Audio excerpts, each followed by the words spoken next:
اور ہم اسے قبول نہ کریں یا قدر نہ کریں تو وہ ہمارے ساتھ تو تعلقات ختم کرنے کو تیار ہو جاتا ہے۔ یا رب العالمین کا ہم پر اتنا بھی حق نہیں کہ ہم نماز سے پڑھ کر اس کے تحفے کو قبول کریں۔ عمدن نماز چھوڑنا کفر ہے۔ جس شخص کی عصر کی نماز فوت ہو گئی اس کا گھر اور مال تباہ و برباد ہو گیا۔ جو 5 نمازوں کی حفاظت نہیں کرتا وہ قیامت کے دن فرعون، قارون، ابی ابن خلف کے ساتھ ہوگا۔ مسلمان بندے اور کفر کے درمیان فرق نماز کا چھوڑنا ہے۔ ان حدیث کی روشنی میں ہمیں سوچنا ہوگا کہ نماز چھوڑنا کتنا بڑا سنگین جرم ہے۔ نماز کا چھوڑنا اللہ کے تحفے کی ناقدری اور قبول نہ کرنے کے مترادف ہے۔ نماز چھوڑنا اللہ اور اس کے رسول صلی اللہ علیہ وسلم کے حکم کا انکار ہے۔ میرے خیال میں جہاں عوام نماز چھوڑنے میں مجرم ہے وہاں حکمران بھی پیچھے نہیں۔ تارک نماز کا کوئی بھی عمل اللہ کے ہاں قابل قبول نہیں۔ نہ حج، نہ قربانی، نہ روزے، نہ صدقہ و خیرات۔ شب معراج کا قیام کرنے والے کو روزہ رکھنے سے کوئی فائدہ نہیں ہوگا۔ آئیے ہم سب عہد کریں کہ تحفہ معراج نماز کی ہر حال میں پابندی کریں گے۔ سیرت کا ایک اور اہم واقعہ بھی رجب ہی میں پیش آیا جو معراج ہی سے متعلق ہے اور وہ ہے 5 وقتوں کی نمازوں کا فرض ہونا۔ واضح رہنا چاہیے کہ نمازیں پہلی امتوں پر بھی فرض تھیں۔ خود قرآن مجید میں اس کا اشارہ موجود ہے۔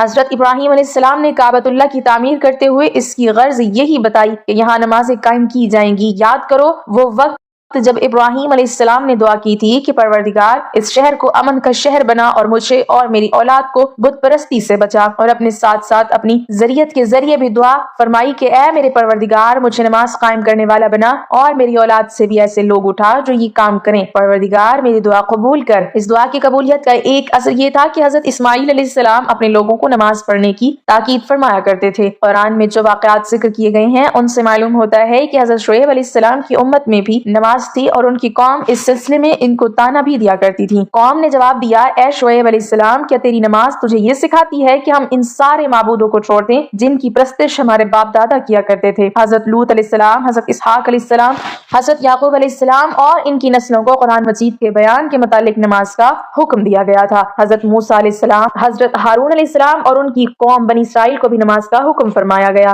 قرآن مجید نے حضرت زکریا علیہ السلام کے ایک واقعے نقشہ کھینچتے ہوئے کہا ہے کہ وہ اس وقت محراب میں نماز ادا فرما رہے تھے۔ جواب میں فرشتوں نے آواز دی جبکہ وہ حضرت زکریا علیہ السلام محراب میں کھڑے نماز پڑھ رہے تھے، اور حضرت عیسیٰ علیہ السلام سے جب زمانہ شیرخواری میں معجزاتی طور پر گفتگو کرائی گئی تو اس میں ایک فقرہ یہ بھی تھا کہ اللہ نے مجھے نماز کا حکم فرمایا ہے۔ غرض کہ جس قوم کے پاس بھی وہی پہنچی ان کو ایمان کے ساتھ نماز کا بھی حکم دیا گیا۔ جب اللہ تعالیٰ نے حضرت آدم علیہ السلام کو پیدا فرمایا اور آپ کے اندر روح پھونکی تو حضرت آدم علیہ السلام کو فوراً چھینک آئی، اور سب سے پہلے حضرت آدم علیہ السلام نے اللہ کی توفیق سے چھینک پر الحمدللہ فرمایا۔ چھینک آنا اچھی بات ہے، چھینک انسان کی صحت کی علامت ہے۔ نزلے کے وقت نیز عام اوقات میں بھی جب چھینک آتی ہے تو انسان کا دماغ، کان اور ناک کے راستے صاف ہوتے ہیں۔